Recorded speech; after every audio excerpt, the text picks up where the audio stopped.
কিছুদিন আগে সিআইডির একটা দক্ষ এজেন্ট ফেডিক, যেইটা সবাই মনে করতো কিন্তু আসলেও দক্ষ না, ও মারা গেছে।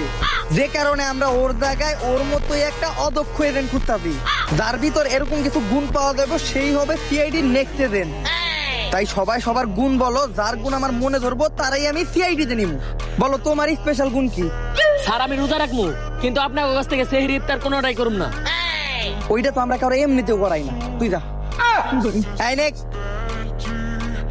কত স্পেশাল গুণ কি? স্যার আমার হাতের পেশি এমন শক্ত, আমি এটা দিয়ে দাহা দিয়ে পাহাড় ভাঙ্গা লাগতে পারি।